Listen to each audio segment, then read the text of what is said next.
Hi, ಹೇಗಿದ್ದೀರಾ? Welcome to the channel. ನಾನು ರಶ್ಮಿತ್. ಈ ವಿಡಿಯೋದಲ್ಲಿ ಕೆಲವೊಂದು ಸಿಂಪಲ್ ಟಿಪ್ಸನ್ನು ಫಾಲೋ ಮಾಡಿಕೊಂಡು ನಮ್ಮ ಟ್ರೇಡಿಂಗನ್ನು ಹೇಗೆ ಬೆಟರ್ ಮಾಡೋದು ಅನ್ನೋದ್ರ ಬಗ್ಗೆ ತಿಳ್ಕೊಳ್ಳೋಣ. ಇದೇ ಟಾಪಿಕ್ ಮೇಲೆ ನಾನು ಆಲ್ರೆಡಿ ಒಂದು ವಿಡಿಯೋವನ್ನು ಮಾಡಿದ್ದೀನಿ. ಅದರಲ್ಲಿ ಒಂದಿಷ್ಟು ಪಾಯಿಂಟನ್ನು ಕವರ್ ಮಾಡಿದ್ದೀನಿ. ಈ ವಿಡಿಯೋದಲ್ಲಿ ಬೇರೆ ಒಂದಿಷ್ಟು ಪಾಯಿಂಟನ್ನು ಕವರ್ ಮಾಡ್ತೀನಿ. ನೀವೇನಾದರೂ ನಮ್ಮ ಚಾನಲ್ಗೆ ಹೊಸಬರಾಗಿದ್ದರೆ ನಮ್ಮ ಚಾನಲನ್ನು ಸಬ್ಸ್ಕ್ರೈಬ್ ಮಾಡ್ಕೊಳ್ಳಿ. ಅದೇ ರೀತಿ ನನ್ನನ್ನು ಇನ್ಸ್ಟಾಗ್ರಾಮ್ ಮತ್ತು ಫೇಸ್ಬುಕ್ಕಲ್ಲಿ ಸಹ ಫಾಲೋ ಮಾಡಿ.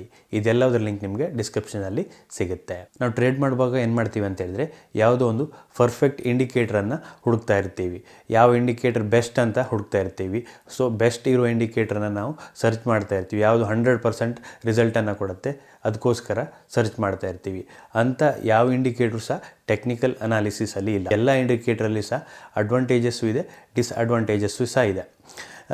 ಹೆಚ್ಚಿನ ಇಂಡಿಕೇಟ್ರ್ ಟ್ರೆಂಡಿಂಗ್ ಮಾರ್ಕೆಟಲ್ಲಿ ಒಳ್ಳೆ ರೀತಿ ವರ್ಕ್ ಆಗುತ್ತೆ. ಅದೇ ರೀತಿ ಮಾರ್ಕೆಟ್ ಕನ್ಸಾಲ್ಟೇಷನಲ್ಲಿರುವಾಗ ಯಾವ ಇಂಡಿಕೇಟ್ರು ಸಹ ವರ್ಕ್ ಆಗೋಲ್ಲ, ಅವೆಲ್ಲವೂ ಸಹ ಫೇಲ್ ಆಗುತ್ತೆ. ಸೊ ನಾವು ಮೊದಲು ಏನು ಮಾಡಬೇಕಂತ ಹೇಳಿದ್ರೆ, ಈ ರೀತಿ ಇಂಡಿಕೇಟ್ರನ್ನು 100% ಅಕ್ಯುರೇಟ್ ಇರೋ ಇಂಡಿಕೇಟ್ರನ್ನು ಸರ್ಚ್ ಮಾಡೋದನ್ನು ನಿಲ್ಲಿಸಬೇಕು. ನಾವು 100% ರಿಸಲ್ಟ್ ಕೊಡುವಂಥ ಇಂಡಿಕೇಟ್ರನ್ನು ಸರ್ಚ್ ಮಾಡ್ತಾನೆ ಇರಬೇಕಾಗತ್ತೆ. ಸೊ ನಮಗೆ ಯಾವ ಇಂಡಿಕೇಟರ್ ಸಹ ಸಿಗೋದಿಲ್ಲ. ಅವೈಲೇಬಲ್ ಇರೋ ಇಂಡಿಕೇಟರ್ನ ಯೂಸ್ ಮಾಡಿಕೊಂಡು ನಾವು ನಮ್ಮ ಟ್ರೇಡಿಂಗನ್ನು ಬೆಟರ್ ಮಾಡ್ಕೊಳ್ಬೇಕು ಹೊರತು 100% ರಿಸಲ್ಟ್ ಕೊಡುವಂಥ ಇಂಡಿಕೇಟರ್ ನಮಗೆ ಟೆಕ್ನಿಕಲ್ ಅನಾಲಿಸಿಸಲ್ಲಿ ಯಾವುದೂ ಇಲ್ಲ. ಇನ್ನು ಕೆಲವರು ಏನು ಮಾಡ್ತಾರೆ ಅಂತ ಹೇಳಿದ್ರೆ, ತಮ್ಮ ಟ್ರೇಡಿಂಗ್ ಸಿಸ್ಟಮನ್ನು ಫ್ರೀಕ್ವೆಂಟಾಗಿ ಚೇಂಜ್ ಮಾಡ್ತಾ ಇರ್ತಾರೆ. ಒಂದು ಟ್ರೇಡಿಂಗ್ಸ್ ಮೆಥಡನ್ನು ಇಟ್ಕೊಂಡು ಒಂದೆರಡು ಟ್ರೇಡನ್ನು ಮಾಡ್ತಾರೆ, ಅಲ್ಲಿ ಲಾಸ್ ಆಗುತ್ತೆ. ಆದ ನಂತರ ಇನ್ನೊಂದು ಟ್ರೇಡಿಂಗ್ ಸಿಸ್ಟಮನ್ನು ಹಿಡ್ಕೊಳ್ತಾರೆ, ಪುನಃ ಅಲ್ಲಿ ಲಾಸ್ ಆದಾಗ ಮತ್ತು ಇನ್ನೊಂದು ಸಿಸ್ಟಮ್ಗೆ ಮೂವ್ ಆಗ್ತಾರೆ. ಹೀಗೆ ನಾವು ಟ್ರೇಡಿಂಗ್ ಸಿಸ್ಟಮನ್ನು ಫ್ರೀಕ್ವೆಂಟಾಗಿ ಚೇಂಜ್ ಮಾಡ್ತಾ ಇರ್ಬೋದು. ಫ್ರೀಕ್ವೆಂಟಾಗಿ ಚೇಂಜ್ ಮಾಡ್ತಾನೆ ಇರ್ತೀವಿ, ಬಟ್ ನಮಗೆ ಪರ್ಫೆಕ್ಟ್ ಆಗಿರುವಂಥ ಅಥವಾ ನಮಗೆ ವರ್ಕ್ ಆಗುವಂಥ ಸಿಸ್ಟಮ್ ನಮಗೆ ಸಿಗೋದೇ ಇಲ್ಲ. ಯಾವುದೇ ಒಂದು ಸಿಸ್ಟಮನ್ನು ನಾವು ಯೂಸ್ ಮಾಡಬೇಕಂತ ಹೇಳಿದ್ರೆ ಸ್ವಲ್ಪ ದಿನ ನಾವು ಅದನ್ನು ಬ್ಯಾಕ್ ಟೆಸ್ಟ್ ಮಾಡಬೇಕಾಗತ್ತೆ. ಬ್ಯಾಕ್ ಟೆಸ್ಟಲ್ಲಿ ವರ್ಕ್ ಆಯಿತು ಅಂತ ಹೇಳಿದರೆ ಅದರ ನಂತರವೇ ನಾವು ಅದನ್ನು ಆ್ಯಕ್ಚುಯಲ್ ಟ್ರೇಡಿಂಗಿಗೆ ಯೂಸ್ ಮಾಡಬೇಕಾಗತ್ತೆ. ಆ್ಯಕ್ಚುಯಲ್ ಟ್ರೇಡಿಂಗಲ್ಲಿ ಯೂಸ್ ಮಾಡುವಾಗ ಒಂದೆರಡು ದಿನದ ರಿಸಲ್ಟನ್ನು ನೋಡಬಾರ್ದು. ಒಂದು ಅಟ್ಲೀಸ್ಟ್ 1 ಮಂತ್ 15 ಡೇಸ್ ಹೀಗೆ ಕಂಟಿನ್ಯೂಸ್ ಆಗಿ ಅದನ್ನು ಯೂಸ್ ಮಾಡಬೇಕು. ಸಪೋಸ್ ಆ್ಯಕ್ಚುಲಿಗೆ ಆ ಸಿಸ್ಟಮಿಂದ ಲಾಸ್ ಆಗ್ತಿದ್ರೆ ಮಾತ್ರ ನಾವು ಆ ಸಿಸ್ಟಮನ್ನು ಚೇಂಜ್ ಮಾಡಬೇಕಾಗತ್ತೆ. ಸುಮ್ಮನೆ ಒಂದೆರಡು ದಿನ ಲಾಸ್ ಆಯಿತು, ಆ ಸಿಸ್ಟಮ್ ವರ್ಕೇ ಆಗಲ್ಲ ಅಂತ ನಾವು ಅದನ್ನು ಚೇಂಜ್ ಮಾಡ್ತಾಯಿದ್ರೆ ನಮ್ಮ ಟ್ರೇಡಿಂಗ್ ಕೆರಿಯರಲ್ಲಿ ನಾವು ಸಿಸ್ಟಮನ್ನು ಚೇಂಜ್ ಮಾಡ್ತಾನೆ ಇರಬೇಕಾಗತ್ತೆ. ನೆಕ್ಸ್ಟ್ ನಾವು ಏನು ಮಾಡಬೇಕಂತ ಹೇಳಿದ್ರೆ, ನಮ್ಮ ಟ್ರೇಡಿಂಗಲ್ಲಿ ನಾವು ಏನು ಮಿಸ್ಟೇಕನ್ನು ಮಾಡ್ತೀವಿ ಅದನ್ನು ನೋಟ್ ಡೌನ್ ಮಾಡಬೇಕಾಗತ್ತೆ. ಅದನ್ನು ನೋಟ್ ಡೌನ್ ಮಾಡಿಕೊಂಡು ನೆಕ್ಸ್ಟ್ ಡೇ ಟ್ರೇಡಿಂಗಲ್ಲಿ ಅದನ್ನು ಅವಾಯ್ಡ್ ಮಾಡಬೇಕಾಗತ್ತೆ. ನಾವು ಮೇಯ್ನಾಗಿ ಮಾಡೋ ತಪ್ಪುಗಳು ಯಾವುದಪ್ಪ ಅಂತ ಹೇಳಿದ್ರೆ, ನಮ್ಮ ಸಿಸ್ಟಮ್ ಸಿಗ್ನಲ್ ಕೊಡಲಿಕ್ಕಿಂತ ಮುಂಚೆನೇ ಆ ಸ್ಟಾಕ್ಗೆ ಎಂಟ್ರಿ ಆಗ್ಬೋದು, ಅಥವಾ ನಮ್ಮ ಸ್ಟಾಪ್ ಲಾಸ್ ಟ್ರಿಗರ್ ಆಗಲಿಕ್ಕಿಂತ ಮುಂಚೆ ನಾವು ಅದನ್ನು ಎಕ್ಸಿಟ್ ಮಾಡ್ಬೋದು, ಅಥವಾ ಟಾರ್ಗೆಟೆಡ್ ಹಿಟ್ ಆಗಲಿಕ್ಕಿಂತ ಮುಂಚೆ ನಾವು ಬೇಗ ಅದರಲ್ಲಿ ಎಕ್ಸಿಟ್ ಆಗ್ಬೋದು. ಇಂಥ ತಪ್ಪುಗಳನ್ನೆಲ್ಲ ಮಾಡ್ತೀವಿ.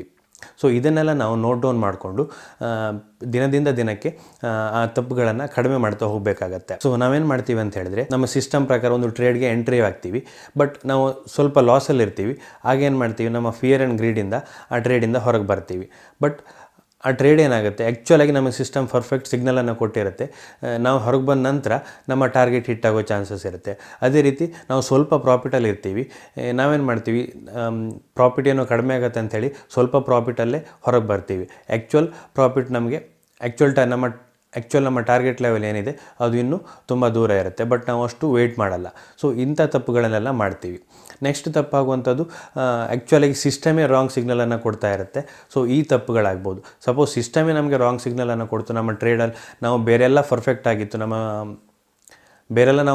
ಆಗಿದ್ವಿ, ನಮ್ಮ ಸಿಸ್ಟಮ್ ಮಾತ್ರ ನಮಗೆ ರಾಂಗ್ ಸಿಗ್ನಲನ್ನು ಕೊಡ್ತು ಅಂತ ಹೇಳಿದ್ರೆ ಆಗ ನಾವು ಸಿಸ್ಟಮನ್ನು ಚೇಂಜ್ ಮಾಡೋ ಬಗ್ಗೆ ಕನ್ಸಿಡರನ್ನು ಮಾಡಬೇಕಾಗತ್ತೆ. ಸೊ ಇದೆಲ್ಲ ತಪ್ಪನ್ನು ನಾವು ನೋಟ್ ಡೌನ್ ಮಾಡಿಟ್ಕೊಂಡು ನೆಕ್ಸ್ಟ್ ಡೇ ಈ ತಪ್ಪನ್ನು ನಾವು ಅವಾಯ್ಡ್ ಮಾಡುವತ್ತ ಗಮನವನ್ನು ಕೊಟ್ಟರೆ ನಮ್ಮ ಟ್ರೇಡಿಂಗ್ ಬೆಟರ್ ಆಗುತ್ತೆ. ನೆಕ್ಸ್ಟ್ ಇರುವಂಥದ್ದು, ನಾವು ಪ್ರಾಪರ್ ಸ್ಟಾಪ್ ಲಾಸ್ ಅಥವಾ ಪ್ರಾಪರ್ ರಿಸ್ಕ್ ಮ್ಯಾನೇಜ್ಮೆಂಟನ್ನು ಮಾಡದೇ ಇರುವಂಥದ್ದು. ನಾನು ಆಲ್ರೆಡಿ ರಿಸ್ಕ್ ರಿವಾರ್ಡ್ ಬಗ್ಗೆ ಒಂದು ವಿಡಿಯೋನ ಮಾಡಿದ್ದೀನಿ, ಅದೇ ರೀತಿ ಸ್ಟಾಪ್ ಲಾಸ್ ಬಗ್ಗೆ ಸಹ ವಿಡಿಯೋವನ್ನು ಮಾಡಿದ್ದೀನಿ. ಅದರ ಲಿಂಕನ್ನು ಡಿಸ್ಕ್ರಿಪ್ಷನಲ್ಲಿ ಕೊಡ್ತೀನಿ, ಅದನ್ನು ನೀವು ನೋಡ್ಕೊಳ್ಳಿ. ಪ್ರಾಪರ್ ಸ್ಟಾಪ್ ಲಾಸನ್ನು ಮೇಂಟೈನ್ ಮಾಡದೇ ಇರೋದು ಅಂತ ಹೇಳಿದ್ರೆ, ನಮ್ಮ ಎಂಟ್ರಿಗಿಂತ ಹತ್ತಿರ ಇರ್ಬೋದು ಅಥವಾ ತುಂಬ ದೊಡ್ಡದಿರ್ಬೋದು ಸ್ಟಾಪ್ ಲಾಸ್.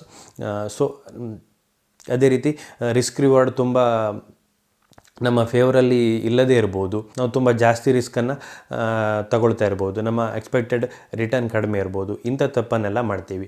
ಸೊ ಹಾಗಾದಾಗ ನಾವಲ್ಲಿ ಲಾಸನ್ನು ಮಾಡ್ಕೊಳ್ಳೋ ಚಾನ್ಸಸ್ ಜಾಸ್ತಿ ಇರುತ್ತೆ. ಸೊ ಹಾಗಾಗಿ ನಾವು ಪ್ರಾಪರ್ ಸ್ಟಾಪ್ ಲಾಸ್ ಮತ್ತು ಪ್ರಾಪರ್ ರಿಸ್ಕ್ ರಿವಾರ್ಡ್ ಮೆಥಡನ್ನು ಮೇಂಟೈನ್ ಮಾಡಬೇಕಾಗತ್ತೆ. ಸೊ ನೀವು ಪ್ರಾಪರ್ ಸ್ಟಾಪ್ ಲಾಸ್ ಮತ್ತು ರಿಸ್ಕ್ ರಿವಾರ್ಡನ್ನು ಮೇಂಟೈನ್ ಮಾಡೋದನ್ನು ಕಲೀರಿ. ನೆಕ್ಸ್ಟ್ ನಾವು ನಮ್ಮ ಟ್ರೇಡಿಂಗನ್ನು ಕಲೀಲಿಕ್ಕೆ ಟೈಮನ್ನು ಕೊಡದೇ ಇರುವಂಥದ್ದು.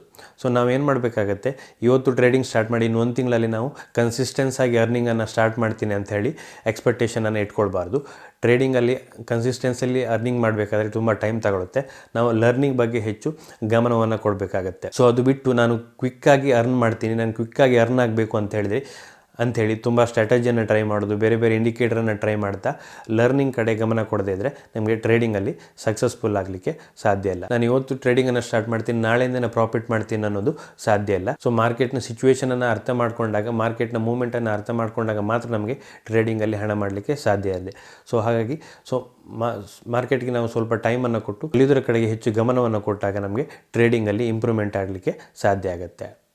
ಸೊ ಇದಿಷ್ಟು ಈ ವಿಡಿಯೋದಲ್ಲಿ. ನಿಮಗೇನಾದರೂ ಈ ವಿಡಿಯೋ ಇಷ್ಟ ಆಗಿದ್ದರೆ ಲೈಕ್ ಮಾಡಿ, ನಿಮ್ಮ ಸಜೆಷನ್ಸನ್ನು ಕಮೆಂಟ್ ಮಾಡಿ. ಇನ್ನು ಹೆಚ್ಚಿನ ವಿಡಿಯೋಗಳಿಗಾಗಿ ನಮ್ಮ ಯೂಟ್ಯೂಬ್ ಚಾನಲನ್ನು ಸಬ್ಸ್ಕ್ರೈಬ್ ಮಾಡಿಕೊಳ್ಳಿ. Thank you.